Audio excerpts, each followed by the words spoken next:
C'est le seul traitement que je fais. Je le fais 1 ou 2 fois pendant la croissance. Il n'y en a que 2, 3 par branche. Donc si on les met à côté, elles se battent. Ah ouais, pour sortir des carottes. Ouais, c'est ça. Ça me pondait comme des petits œufs sous les feuilles. Nouvelle vidéo aujourd'hui les amis, nouvelle visite de ferme. Aujourd'hui on se retrouve au jardin de Julien. Alors sans perdre plus de temps, Julien, je te laisse te présenter. Alors salut tout le monde, moi c'est Julien des Jardins de Julien. On a créé l'entreprise l'année dernière, c'est notre 2e récolte. Et on essaie de cultiver le plus bio possible, le plus propre possible, le plus naturellement possible. Avec toutes les techniques que j'ai apprises sur les 20 ans où la plante m'a passionné. Je suis passionné depuis que j'ai 16-17 ans. Avant de visiter les cultures de Julien, n'oubliez pas de liker, partager cette vidéo, vous abonner à notre chaîne YouTube et de rejoindre notre Instagram. Également, et je vous donnerai plus de détails plus tard, n'oubliez pas de rejoindre notre lettre privée. Ce sera le premier lien en description. C'est gratuit, il vous suffit d'une adresse mail pour recevoir la lettre Blateau tous les lundis après la vidéo du dimanche. Comme d'habitude, en rejoignant la lettre privée, vous avez moins 10% sur tout notre site blateaucbd.fr et vous avez l'accès exclusif à notre nouvelle variété, la Pink Pineapple. Alors, c'est parti pour la visite des cultures.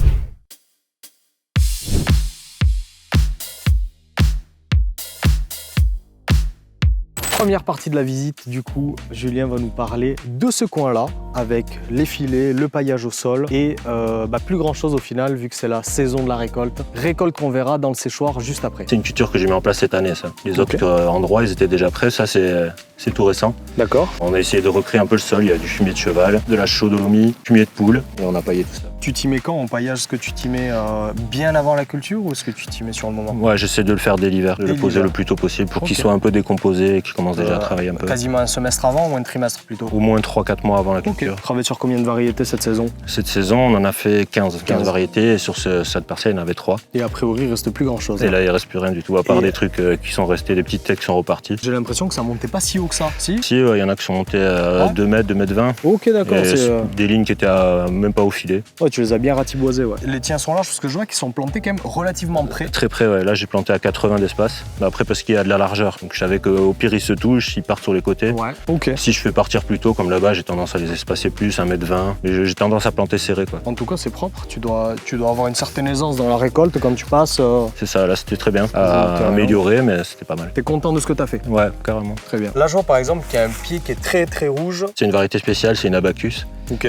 Et sur les 50 que j'avais, il n'y a que celui-là qui est sorti avec une tige rouge. Et la fleur, elle est comment? Et la fleur, elle a l'air super bonne. Pour l'instant, elle n'est pas finie de sécher. Mais elle est verte. Elle a une couleur automnale, rouge. Ok, d'accord. Ouais. Stylé. Il y en a qui ont eu la tige noire, violette. Et il y a certains coins où tu as laissé les fleurs. Est-ce que c'est des trucs que tu laisses grossir pour les récolter? Non, c'est vraiment des petites fleurs qui sont restées, qui servent à rien. Ouais, voilà. Je vais les récupérer si j'ai le temps pour l'extraction. Mais c'est vraiment reparti tout seul. Il y a des plants, c'est pas reparti, et des variétés qui sont reparties. Ça, c'est la Pink Pineapple qui est repartie. Parce que tu fais des extractions, comme tu nous as dit précédemment, hors caméra. En petite quantité. Quoi, c'est du dry? Surtout de l'ice. Surtout de l'ice. Ouais. Ok, d'accord, super. C'est ce que je préfère faire. Là, je vois la terre qui est un peu retournée sur les bases. Je suppose que c'est des tops. C'est plein de top, ouais. C'est des tops. Et ça te cause pas de problème particulier par rapport à ta culture? Non.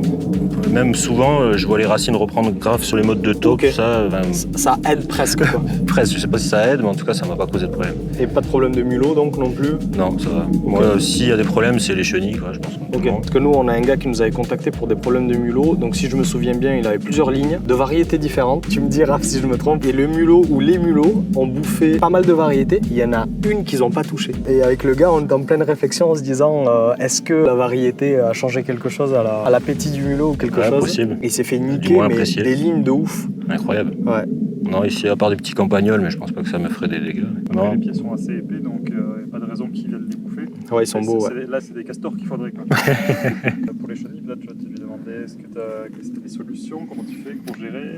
Les chenilles, moi, je passe tout le temps. Il faut y ait les fleurs. Pas de traitement, même en bio? Je fais les traitements en croissance. Du coup, pendant la profloraison, avec le NEM et tout ça, ça peut éviter un maximum qu'elles viennent trop tôt. Pour moi, il y en a toujours, quoi. C'est pas quasiment obligatoire. C'est surtout manuel, en fait, tu les vires? C'est ça. Recherche, destruction. Écarter les têtes, on les trouve. À force, on les repère. Il y a toujours des petits dégâts, des petits trucs. C'est comme les champignons, en fait. Ceux qui l'ont jamais fait, ils vont pas les trouver. Et en fait, quand tu t'y mets, la chenille, tu la vois de loin, comme le cèpe. C'est ça. Et en général, il y en a que 2, 3 par branche. Donc si on les met à côté, elles se battent. Ah ouais? Donc c'est pour ça que tu fais des bagarres de chenilles, en fait. Je les claque. Utiliser pour mieux régner.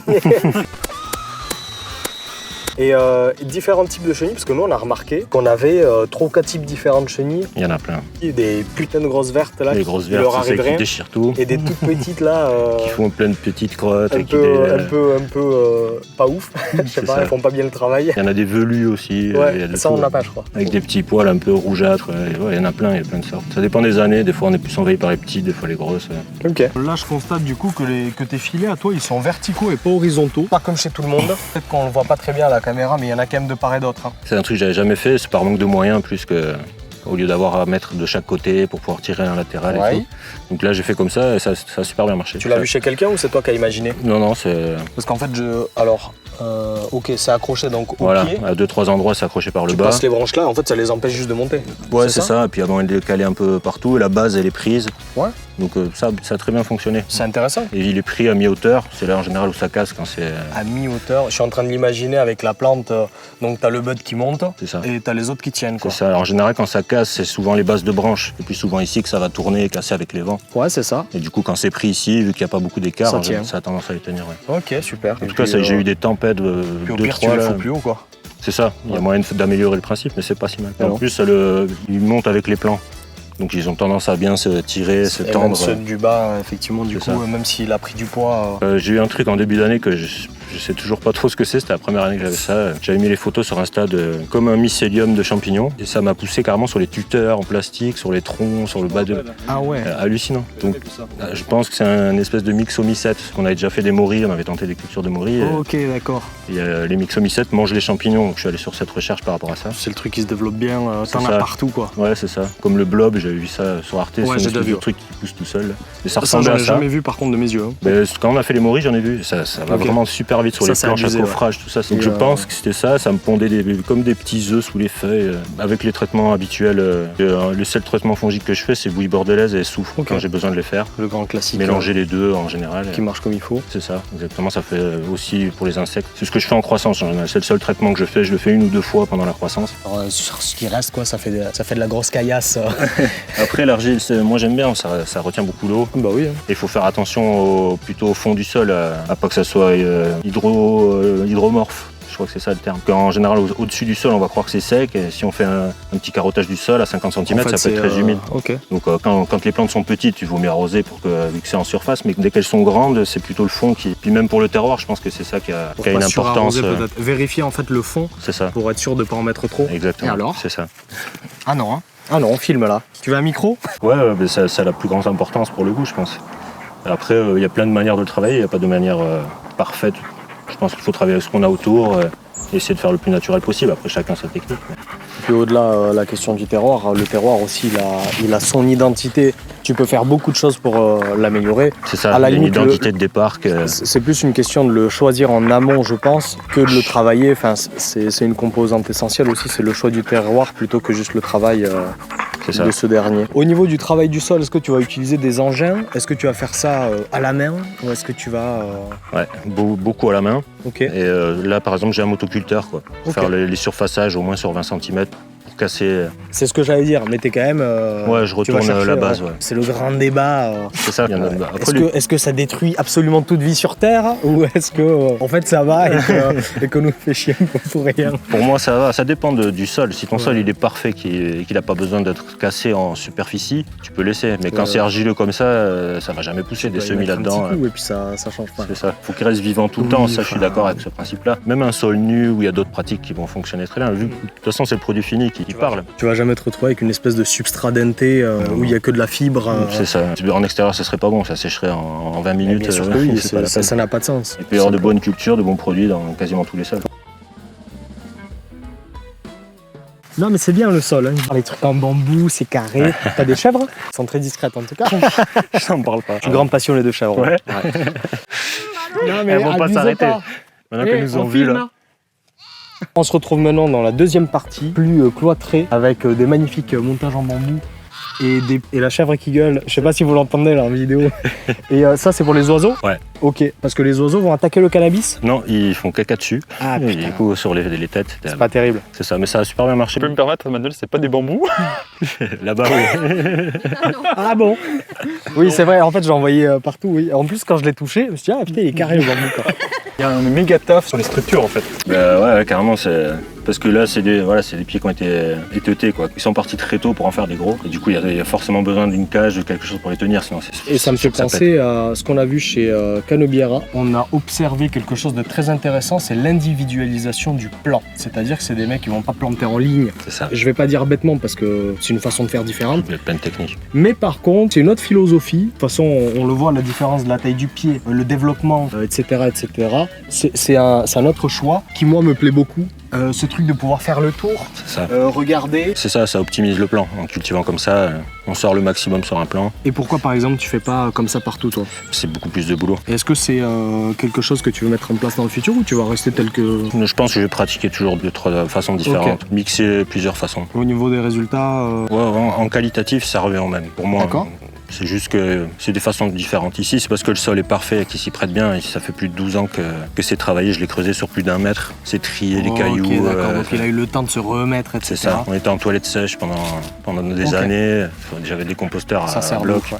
Donc ce sol est parfait. Pour ça, même l'amendement, j'en mettais beaucoup au départ. Donc je sais pas si c'est le fait d'en avoir mis beaucoup au départ, mais maintenant, je dis pas qu'il n'y en a pas besoin, mais très peu. En tout cas, sur la qualité, il y a des zones où j'ai fait sans amendement pendant 2-3 ans. Et c'était presque mieux. J'exagère quand je dis ça, mais... C'est pour ça que ça valait le coup en fait de mettre des efforts pour avoir des magnifiques pieds ici. Parce que finalement, tu as un terrain qui est très joli et où il n'y avait pas forcément beaucoup de surface. C'est ça. Donc C'était maximiser. pour maximiser, c'était comme une réserve génétique ici. J'en ai placé un de chaque ou 2 de chaque. Et en même temps, je vois le rendement maximum, je vois ce qu'elle donne. Donc si je sélectionne derrière, j'ai une bonne vision. Si c'est sur des plantes qui sont partis plus tard, on a moins d'éléments pour se baser, pour sectionner les plantes mères ou quoi. Ok, Emmanuel il se fait croquer pendant ce temps. C'est ça. C'est Et super moi, ce que important. j'allais te demander, c'est est-ce que tu as des endroits un peu test ou est-ce que tu fais toi-même des tests Bah, ici, c'était une zone test. Ouais. sur le mode de culture ou sur Sur les plants. C'est pour ça que je Sur les les amène plants, ici. Quand c'est des nouveaux, je les mets ici pour voir leur plein potentiel. la génétique, tu veux dire? C'est ça. Ok, d'accord. Ok, intéressant. Et ben voilà, il s'attaque aux caméras. T'as vu la taille des troncs? On a déjà eu du très beau tronc. Ce genre de truc là avec des espèces de boudins là. Énorme. Ouais. Celui-là aussi, il est très beau. Regarde comme il est divisé en deux, il est très symétrique. Ah, ils ont cassé ceux-là. Ils ont cassé la tempête. Ça a tenu quand même. Ça a tenu. J'avais peur pour les maladies, mais ça va. Parce que c'est vrai que du coup, tailler, palisser c'est bien, mais c'est hyper fragile après. C'est ça, c'est ça. Il faut le faire assez tôt. Après, cette technique-là, c'est mieux. C'est ce que j'allais te demander. Tu vois, ça, il a fait en bac, Julien. Bah, je préfère ça. Ça aussi, c'est un test. Ouais, après, j'ai déjà vu que ça travaillait comme ça à plein d'endroits, mais Ok. c'est pour ça qu'ici, il y a plus de frais à faire pour avoir tout le cadre et ainsi de suite. Mais la meilleure méthode, elle est là. Parce que s'il est pris à cette hauteur, il peut plus bouger après. Ok, d'accord. C'est ce qu'on a remarqué nous aussi, les petits plants moyens mais qui sont palissés et juste éteutés dès le départ parce que tu as juste fait un éteutage. Il y a des boutures, c'est pour ça qu'elles sont comme si elles étaient éteutées. Ok. Et ceux-là, non. Là, elles sont partis en graines et elles n'ont pas été Et taillées. à côté non plus, aucun éteutage. Et à côté non plus. Le soleil passe comme ça. Ouais. Ça fait qu'ils ont tout le temps la même surface qui est au soleil. C'est comme ici. Au pire, si je les palisse, c'est un peu vers l'arrière parce que derrière, il y aura moins de fleurs. Ça va être toujours face à la Ouais, plante ouais. où ça va mieux partir. Donc ça dépend d'où vient le soleil, je pense, le palissage qui doit... C'est comme quand on fait des formes comme ça, tout l'intérieur, il va rien donner. À force, si on fait rien, il va s'élaguer tout seul. Et ça peut être source de maladie. Il vaut mieux le virer dès le départ Je pendant vois. la croissance et faire propre et faire comme une sphère. C'est la sphère extérieure qui va donner les fleurs. Est-ce que ça, c'est quelque chose que toi, t'as observé ou c'est, entre guillemets, de notoriété publique? Ouais, je pense les deux. Je pense que j'ai dû le voir... T'as dû le voir quelque part. Sûrement, en 20 ans, de toute façon, j'ai tout essayé, tout ce que je vois qui me paraît propre, logique, j'essaye. Il n'y a que comme ça qu'on est certain, de toute façon. Donc ouais, c'est de la pratique, je pense, beaucoup de pratique. On le garde dans un coin de notre tête et on va expérimenter. Ouais, c'est nickel. Si on le taille pas, le but, c'est de le tirer, si le soleil passe là, Ouais. de le coucher vers là, et toutes les branches vont remonter. Ouais. C'est le mieux pour moi, parce que ça cumule un peu les deux techniques, en fait. Il y en a qui font ça sur des très gros plans. Par exemple, ici, j'aurais pu mettre 2-3 plans, et avec l'arrosage automatique et compagnie, ici, ils sont montés à 2,60, 2,70. Donc ça peut monter à 3 mètres. Si je les fais partir un peu plus, plantes sélectionnées, il y a moyen de faire des trucs énormes. Des trucs qui sont visuels, en fait. Même si, pour moi, le produit est le même sur un plan d'1 mètre ou 3 mètres, c'est pareil. Hein.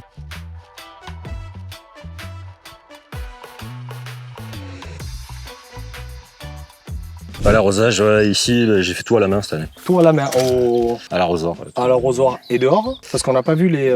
T'as viré l'arrosage du coup dehors ou c'était aussi. Non, j'ai une cuve en bas, tout ça, mais ça vient pas jusqu'ici. Donc ici, j'étais obligé de me faire à la main. Et sinon, je prenais l'eau du lac dans une grosse cuve pour refaire le pH et tout ça. Et Ouais. après, avec une pompe d'arrosage. Ok. Ouais, après, il faut que je pose. Je voulais le poser cette année, j'ai pas eu le temps, j'avais d'autres priorités. Mais Ouais, bon, ouais. il faut que je pose un arrosage, un goutte à goutte, c'est parfait. Quoi. T'as pas de récupérateur d'eau là? Si, ouais, dans la serre, j'en ai un. et en bas. T'aurais pas pu tirer de l'eau de là-bas du coup? Voilà, ça boit gavé. Ça va gaver, il y en a pas assez quoi. Ouais, c'est ça. Taux d'arrosage quand vraiment je peux pas prendre l'eau de pluie et compagnie. Mais après, j'essaie de limiter au max les arrosages, de toute façon, déjà par la contrainte. C'est Ah, pour et ça puis que pour, ça aurait pu bien me pousser ouais. avec un goutte à goutte. Puis comme tu as parlé, l'argileux, certainement qu'il en retenait pas mal, elles en ont C'est pas ça. forcément besoin de ouf. Mais il y a des périodes voilà, où on. Ouais, il y a eu chaud là ici, les Ouais, lampes, c'est ça. Il y a un truc qui fait du bruit, Ouais, ça doit être c'est un surmulot. un surmulot. Ouais.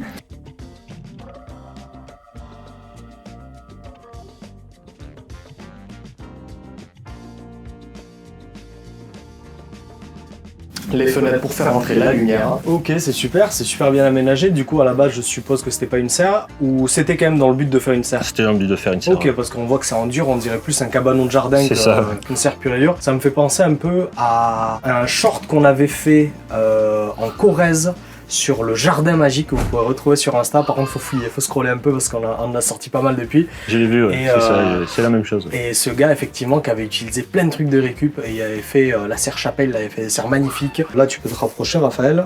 Et ça, Ah, c'est de voilà. là. Ça, c'est la Forbidden Fruit. Mais c'est cool parce que du coup, on est chanceux, on arrive jusqu'à on voit les dernières plantes. Ah, là, c'est la dernière. Et celle-là, je la trouve absolument Celle-ci, sublime. elle est à son apogée. T'as déjà commencé à taper dessus? Non, je la prends tout demain. Ok. Demain matin. J'ai C'est jamais beau, vu un j'adore. plan aussi grand. Oh là. Bon, après, faut pas trop toucher. Vas-y, Ouais, lève la main. Juste pour voir la taille. Ça va être retenu Hop, contre voilà, toi. comme ça, c'est pas mal interprété. Hype! Ah, elle est immense. Ouais, moi qui fais 1m80 déjà, on voit la différence. Elle est magnifique. Qu'est-ce que c'est ça du coup?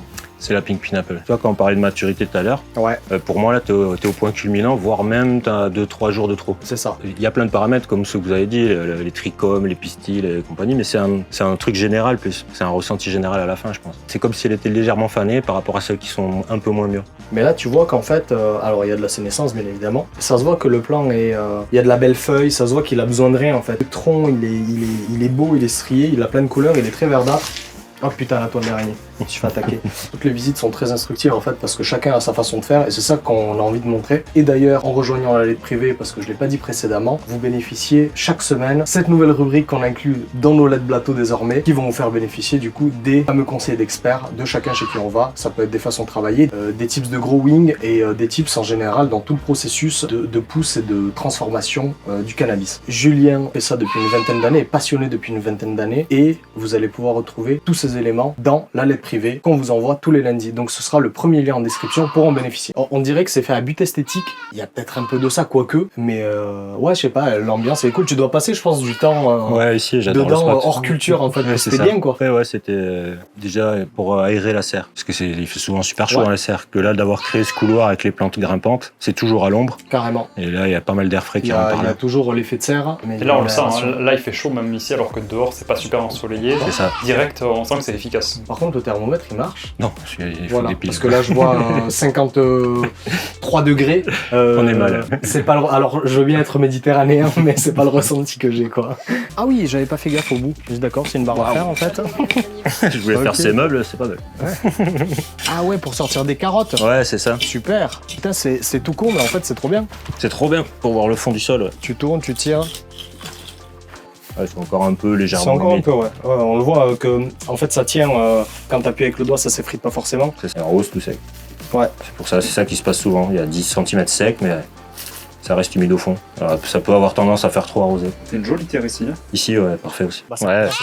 C'est vous qui gueuliez là depuis tout à l'heure. Allez, Manuel, tu m'en attrapes une pour tu me la tiens le kebab? Il les aime bien le chien? Ouais, ça va. Ah oui, d'accord, ils en ont rien à foutre.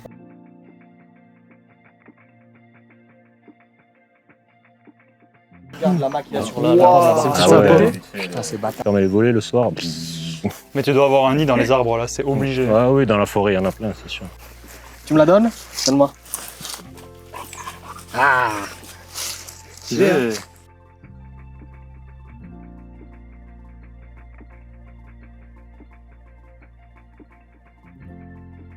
Et du coup, ça, c'est ta réserve d'eau. Est-ce qu'il y en a une autre ou Non, Ok. que celle-là. Mais il y a 20 mètres cubes. 20 mètres cubes, ça se remplit. Là, elle est plutôt basse ou plutôt haute? Ouais, elle est plutôt haute. Ok. Il y a un 50 sur le plus profond. Les petits poissons, du coup, ils servent à quoi? Ouais, c'est plus pour le style que. Ok. Nous, on n'y connaît rien. Peut-être que ça aurait été pour enrichir. Ah, mais il y en a d'autres, les tout petits là. Tout petit et gambusi. C'est ce qui Stylé. mange les moustiques, ça.